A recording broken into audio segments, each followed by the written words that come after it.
Breaking news mga kabayan, mga Chinese hackers, tinarget ang office ni Pangulong Bongbong Marcos. Ninakaw din ang mga military data. Pangalawang breaking news, Pilipinas, naglaan ng 3 bilyong piso na budget ngayong taon para magtayo ng mga daungan at paliparan sa dalawa sa mga liblib na outpost nito sa pinag-aagawang Spratly Islands sa West Philippine Sea. Pangatlong breaking news, China, kontrolado ang kuryente sa Pilipinas. Gaano kadelikado ito? Bago tayo magumpisa, baka pwede pa like ng video na ito. Malaking bagay na to sa aming mga content creators. Maraming salamat po.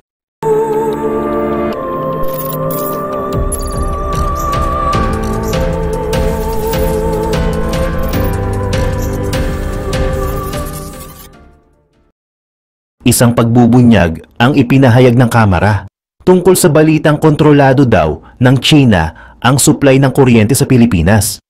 Ito ay ibinunyag ni Albay Congressman Joey Salceda sa ginagawang pagdinig upang repasuhin ang prangkisa ng National Grid Corporation of the Philippines o NGCP.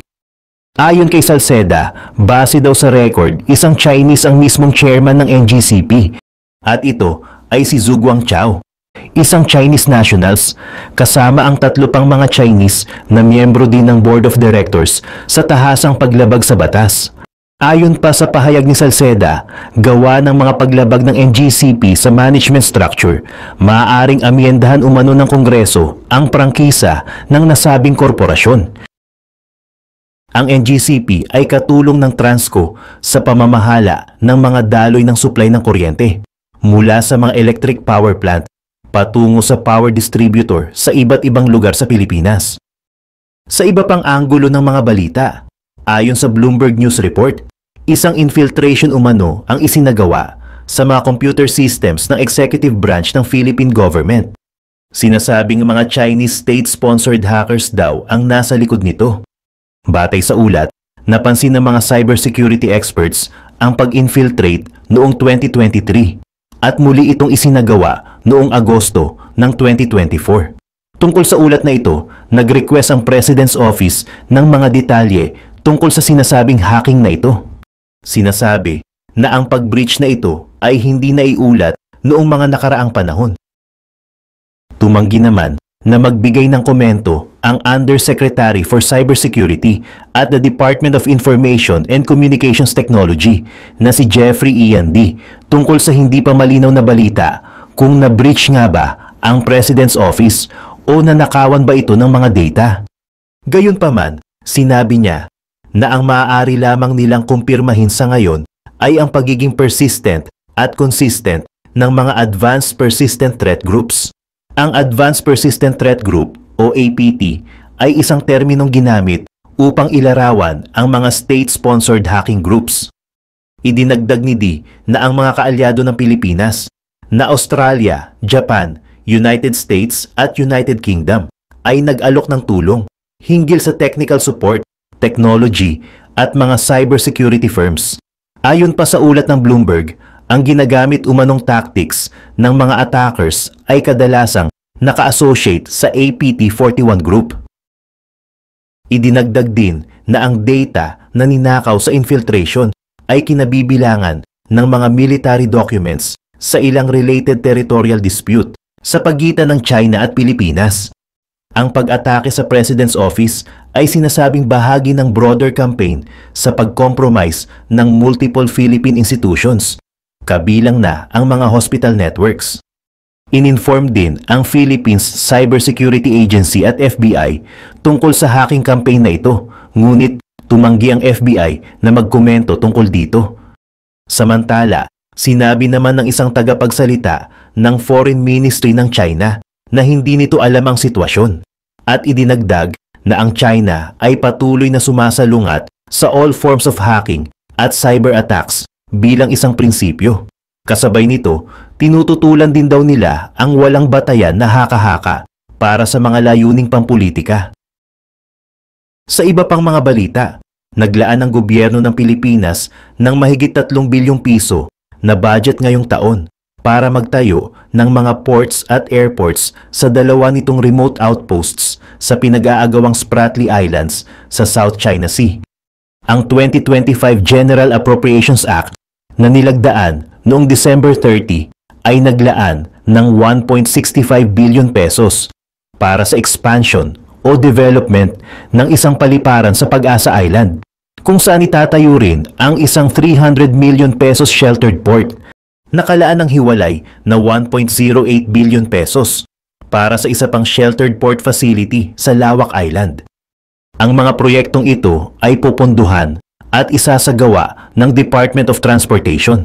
Ang dalawang isla ay nasa ilalim ng jurisdiksyon ng Kalayaan Municipality sa Palawan, isang 6th-class municipality ng bansa na kakaunti lamang ang naninirahan. Batay sa government's 2020 census, nasa 193 lamang ang naninirahan sa Pag-asa Island.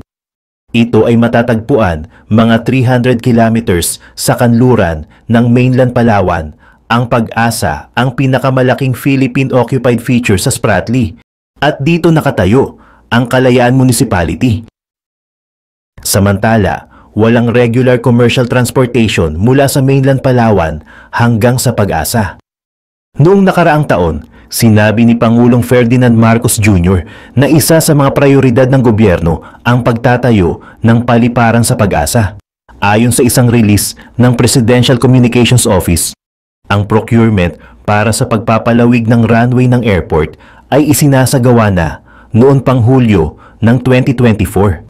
Ang pagdevelop ng gobyerno sa dalawang isla ay naganap matapos ang maraming taon na pagtatayo ng mga isla ng Beijing sa Spratly at sa mas malawak na South China Sea.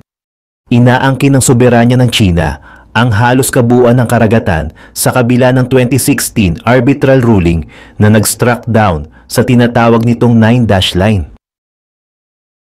Sa taglagas ng 2024, nagpahayag ng pag-aalala ang mga opisyal ng Ukraine at Western officials. Mahigit 10,000 na sundalong North Korean ang dumating sa Russia. Ang bilang na ito lamang ay sapat na upang magdulot ng serious concerns. 10,000 na sundalong North Korean na kilala sa kanilang disiplina at kahandaan na sumunod sa mga utos. Kahit na ano pa ang mangyari, ngayon ay handa nang sumali sa digmaan ng Russia. Ngunit ang tunay na bangungot, ang 10,000 ay simula pa lamang. Nagbabala ang mga reports tungkol sa isang terrifying possibility. 100,000 na sundalong North Korean ay maaaring mag-flood sa battlefield. Isipin mo, sunod-sunod na wave ng mga sundalo, relentless, obedient at handang lumaban. Ang isang hukbo ng ganoong size ay hindi lamang magpapalakas sa Russia. Magbabago ang laro. Ngunit pagkatapos, dumating na ang kanilang sandali, ang kanilang first taste of real action. Maliban sa hindi sila nakakatakot, hindi nila dinurog ang mga posisyon ng Ukraine, hindi nila binago ang takbo ng digmaan. Hindi, ang mga tinatawag na reinforcements na ito ay nagawa ang isang bagay, at isang bagay lamang. Pinatay nila ang kanilang sarili. Pinatay nila ang mga Russians, ang mga taong kanilang pinadala upang tulungan. Narito kung paano naging pinakabagong kahihiyan ng Russia ang malaking debut ng North Korea sa digmaang Russian-Ukrainian. Ang nakakahiyang pangyayaring ito ay naganap sa Kursk Oblast, isang rehiyon sa kanlurang Russia. Siyempre, ang lokasyong ito ay hindi nakakagulat dahil ang mga sundalong North Korean ay pangunahing ipinadala sa Russia upang makuha muli ang rehiyon na ito. Tingnan mo, noong August, nagulat ang lahat ng mga puwersa ng Ukraine sa isang biglaang pag-atake sa kabila ng border. Sinakop ang halos 500 square miles ng teritoryo ng Russia. Naglunsad ng isang counter-attack noong September. Sa huling bahagi ng November, nakuha muli ng mga puwersa ng Russia ang halos 40% ng lupaing nawala nila. Iniulat na tumulong ang mga sundalong North Korean sa mga Russian upang gawin ito. Ngunit sa una, hindi ito sa pamamagitan ng pakikipaglaban. Sa una, ang mga North Korean ay pinananatili sa mga supportive roles. Pinalaya ang mga puwersa ng Russia upang makapunta sila sa mga front lines. Naghukay sila ng mga trenches, nagtayo ng mga kuta, at hinawakan ang mga trabahong hindi na kaya ng mga pagod na troops ng Russia. Hindi ito kaakit-akit sa anumang paraan, but it served a purpose. Pagkatapos, habang lumalakas ang pakikipaglaban sa Kursk, Ang mga North Korean sa wakas ay ipinadala sa labanan. At ngayon, nakikita natin kung bakit napakahaba ng desisyong ito. Noong December 14, 2024, ang Defense Intelligence ng Ministry of Defense ng Ukraine, GUR, ay nagulat sa pamamagitan ng kanilang website at Telegram channel na isang grupo ng mga sundalong North Korean ang nagpaputok sa mga sasakyan ng isang unit na nakikipaglaban kasama ang mga puwersa ng Russia. Tama iyon, nagpaputok sila ng friendly fire. At hindi lang isang maling pagbaril o dalawa. Ang epic blunder na ito ay nagresulta sa pagkamatay ng 8 sundalo. Ngunit mas maganda pa o mas masama, depende sa kung sino ang tatanungin mo. Ang mga malas na troops ay hindi basta-basta mga sundalong Russian. Hindi sila mga karaniwang conscript. Hindi, ang mga ito ay mga miyembro ng tinatawag na Akhmat Battalions. Ilan sa mga pinakatapat at kinatatakutan na troops sa Russian Army. Kung may alam ka tungkol sa salungatan sa Ukraine, makikilala mo ang mga tinatawag na Kadarovites bilang ilan sa mga pinakamalupit at epektibong mandirigma sa arsenal ng Russia. Aktibo sila mula pa sa mga unang araw ng digmaan at nauna na ang kanilang reputasyon. Opisyal na kilala bilang ang 141st Special Motorized Regiment, ang Akhmat Special Forces ay hindi isang karaniwang unit ng militar. Karamihan sa kanila ay binubuo ng mga non-Chechen volunteers from all across the Russia at tapat sila sa isang tao, si Ramzan Kadyrov, ang Pangulo ng Chechnya. Si Kadyrov naman ay tapat kay Vladimir Putin, ang Pangulo ng Russia. Sa katunayan, siya ay isa sa kanyang pinakamasigasig na kaalyado. Sa ilalim ng mahigpit na pamumuno ni Kadyrov, ang private army na ito ay na-deploy sa iba't ibang mga lugar ng digmaan ng Russia mula sa Syria hanggang sa Ukraine. Ang troops na ito ay hindi lamang kinatatakutan dahil sa kanilang kalupitan sa labanan. Kahit na ang mga sibilyan sa Chechnya ay hindi nakaligtas sa kanilang malupit na paraan ng pagpapanatili ng kontrol. Ang mga paratang ng paglabag sa karapatang pantao ay sumusunod sa kanila tulad ng isang anino. Ang pagpapahirap, extrajudicial executions at pagdukot ay pangkaraniwan sa ilalim ng kanilang otoridad. Bago ang pagsalakay sa Ukraine, si Kadyrov ay nag-utos ng halos 19,000 of these ruthless fighters. Sa Ukraine, nagsilbi sila sa ilan sa mga pinakamapanganib at malupit na tungkulin, madalas na inatasang patayin ang mga deserter o isagawa ang pinakamalupit na operasyon. Ang kanilang pag-deploy sa mga frontline ng Kursk ay bahagi ng isang mas malaking pagsisikap upang itulak pabalik ang mga puwersa ng Ukraine. Ang mga lalaking ito ay hindi lamang nakipaglaban. Ipinadala sila bilang mga simbolo ng pagpapasiya ng Russia. Nandoon sila upang hawakan ang linya sa isa sa mga pinakapinagtatalo ng rehiyon, upang patunayan na kahit na ano pa ang mangyari, ang mga puwersa ni Kadyrov ay pananatilihing buo ang paninindigan ng Russia. At gayunpaman, sa kabila ng lahat ng nakakatakot na reputasyong iyon, sa kabila ng kanilang hindi matitinag na kalupitan, hindi sila napatay ng mga puwersa ng Ukraine. Hindi sila nahuli o naambush ng kaaway. Hindi. 8 sa mga hardened fighters na ito ay pinatay ng kanilang sariling mga kaalyado. Pagkatapos ng lahat ng pagdanak ng dugo, pagkatapos ng mga taon ng pagiging Russia's last line of defense, ang mga nakakatakot na Kadyrovites ay naging biktima ng isang malaking kaso ng hoops. Pinatay sila ng mga sundalong North Korean na hindi man lang makilala ang kaibigan mula sa kaaway. Isang grupo ng mga mandirigma na kinatatakutan sa kanilang kakayahang durugin ang sino mang nasa kanilang landas. Pinatay ng isang grupo ng mga hindi gaanong sanay na sundalo na dapat ay nasa iisang panig. Ngunit paano nangyari ito? Paano ito naging napakasama? Ayon sa GUR, ang sagot ay kasing simple ng ganitong sakuna, isang language barrier. Oo, tama ang narinig mo. Wika, ang uri ng bagay na hindi mo iniisip hanggang sa maipit ka sa isang lugar ng digmaan. Sinusubukang mabuhay at ang iyong mga kasama ay hindi maunawaan ang isang salita na sinisigaw mo. Kahit na alam ng GUR na ang language barrier ay magiging isang problema, isang ticking time bomb marahil ay mas accurate. Naisip ng mga opisyal ng Russia na magagawa nila ang isang himala sa pamamagitan ng pagsasama ng mga sundalong North Korean nang direkta sa kanilang mga ranggo, umaasa na sa paanuman, sa ilang paraan, magiging maayos ang lahat. Binigyan nila ang kanilang mga bagong kaalyado ng isang crash course sa mga terminong militar. Tinuturuan sila ng halos 100 key phrases like back to your position, fire at launch. Mukhang ang makeshift dictionary na ito ay hindi sumasakop sa huwag barilin ang iyong sariling mga tao, bagaman. Nakakatawa kung paano palaging naiwan ang mga pangunahing kaalaman. Gayunpaman, para maging patas, ang mga sundalong North Korean ay hindi man lang naiintindihan ang mga basic commands na ibinigay sa kanila. At tandaan, pinag-uusapan natin ang mga sitwasyon ng buhay o kamatayan. Iyon ang dahilan kung bakit tinawag ni Lee Sung-kwan, isang lawmaker ng South Korea, ang language barrier sa pagitan ng mga Russian at mga North Korean bilang higit pa sa isang inconvenience. Ito ay isang tuwid na bangungot. Ang katotohanan na ang mga North Korean ay hindi man lang naiintindihan ang mga basic instructions ay isang sakuna na naghihintay na mangyari. At syempre nangyari ito. Ang tanging sorpresa ay nangyari ito ng ganito katagal.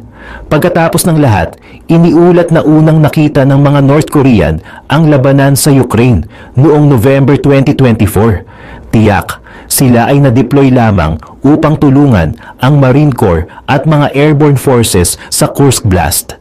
Gayunpaman, given ang kanilang obvious incompetence, halos isang himala na walang nakakapinsalang nangyari kaagad.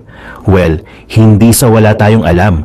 Si Joseph S. Bermudez Jr., isang North Korean defense expert at the Center for Strategic and International Studies, ay hindi nagulat sa mga pag-unlad na ito. Prangka niyang sinabi, ang pagsasagawa ng mga operasyon sa labanan sa isang allied force na hindi nagsasalita ng iyong wika ay nagdudulot ng tunay na mga problema at walang amount of military glossaries ang makakaayos niyan. Hindi mo lang maipadala ang dalawang hukbo na walang karaniwang batayan sa labanan at umaasa na magiging maayos ang lahat, lalo na kapag ang language barrier ay malayo sa tanging issue na nakakaapekto sa dysfunctional alliance na ito. Sa katunayan, ang union na ito ay hindi kailanman nagkaroon ng pagkakataon. Ang mga naharang na audio mula October 2024 nagpinta ng isang medyo magulong larawan ng pakikipagtulungan ng Russia-North Korea mula pa sa simula. Sa leaked conversation, isang sundalong Russian ay hindi nag-atubiling magsalita. Nagreklamo na ang mga pinuno ay walang ideya kung ano ang gagawin sa mga bagong recruit na North Korean. Mas masahol pa, kailangan nilang magtiis sa isang interpreter para sa bawat 30 na sundalo. Hindi ito ang perpektong setup para sa anumang operasyon, lalo na sa isang digmaan. Ang leaked audio na puno ng pagkabigo at puno ng panlalait ay nakukuha ang kakayahan kung gaano kagulo at hindi handa ang alyansang ito mula pa sa simula. Ngunit given kung sino ang nakikipag-ugnayan sa atin, hindi nakakagulat na ang pagsasama ng mga sundalong North Korean sa mga puwersa ng Russia ay naging isang sakuna. Sa isang banda, mayroon kang mga sundalong Russian na talagang pagod na sa digmaan, pagod, demoralisado, at hindi masyadong nasisiyahan sa pagbabahagi ng kanilang mga ranggo sa mga bagong kasama. Ang huling bahagi ay maaaring may kinalaman sa rampant racism sa mga ranggo ng Russia. Ayon kay Bermudez, ang Russian military ay may significant level of racism sa kabila ng malawak na pagkakaiba-iba ng etniko ng bansa. Ang pangungutya sa kultura na ito ay halata mula sa simula, nang ang mga sundalong North Korean ay tinukoy bilang ang mga inchik sa leaked audio conversation na napag-usapan lang natin. Ang hindi pagkuha ng tamang nationality ng isang tao ay hindi exactly the warmest welcome for an alliance, hindi ba? Pagkatapos muli, isipin kung sino ang tinatanggap ng mga Russian sa kanilang mga ranggo na talagang nakakaawa. Mga sundalo na walang karanasan sa battlefield, kahabag-habag na pagsasanay at kakilakilabot na mga kasanayan sa labanan. Siyempre, hindi ganoon ang ipinakita ng mga sundalong ito sa mga Russian. Ang mga unang ulat ay nagsasalita ng mga piling sundalo mula sa North Korean Storm Corps na pinili ng country's supreme leader si Kim Jong-un mismo. Ang Storm Corps, para sa konteksto, ay ang pangunahing unit ng Special Forces ng North Korea. Sanay sila sa paglusob, pagsabotahe ng infrastruktura at pagpatay. Ang mga sundalong ito ay mahigpit na inihahanda upang makayanan ang high levels of physical pain and psychological torture, mga katangian na nagpapalakas sa kanila sa mga dalubhasang operasyon. Sa teorya, sila ay mas mahusay kaysa sa iba, handa na harapin ang anumang hamon na may pagtitiis. Kahit na isang maliit na bilang ng mga sundalo ng Storm Corps ang ipinadala sa Russia, kumakatawan sila sa isang maliit na bahagi ng kabuang bilang ng mga sundalong North Korean na kasangkot. At kahit na ang bahaging iyon ay malamang na hindi naglalaman ng pinakamahusay na mga miyembro ng Storm Corps, tulad ng sinabi ng isang North Korean defector. Ngayon ay maaari kang magtaka, hindi ba dapat ang mga Special Forces ang pinakamahusay sa lahat ayon sa kanilang mismong kahulugan? Well, oo at hindi. Ang Storm Corps, sa kabila ng pagiging piling tao ng North Korea, ay hindi isang maliit, mahigpit na grupo tulad ng American Navy SEALs o British SAS. Sa kabaligtaran, ang Storm Corps ay isang malaking unit na mayroon ng mula 40,000 hanggang 8,000 na sundalo. Iyon ay malayo sa bilang ng mga mataas na sinanay na komando na maaari mong asahan mula sa isang karaniwang grupo ng Special Forces. Kaya habang tiyak na mas mahusay ang kanilang pagsasanay kaysa sa karamihan ng hukbong North Korean, hindi sila maihahambing sa mga ultra-elite na puwersa na matatagpuan sa ibang mga bansa. Hindi nakakatulong na ang karamihan sa mga puwersang na-deploy sa Russia ay nagmula sa mga regular na unit ng militar ng North Korean tulad ng nabanggit natin. Ang mga unit na ito, sa kabila ng kanilang katapatan at indoctrination, ay walang tunay na karanasan sa labanan.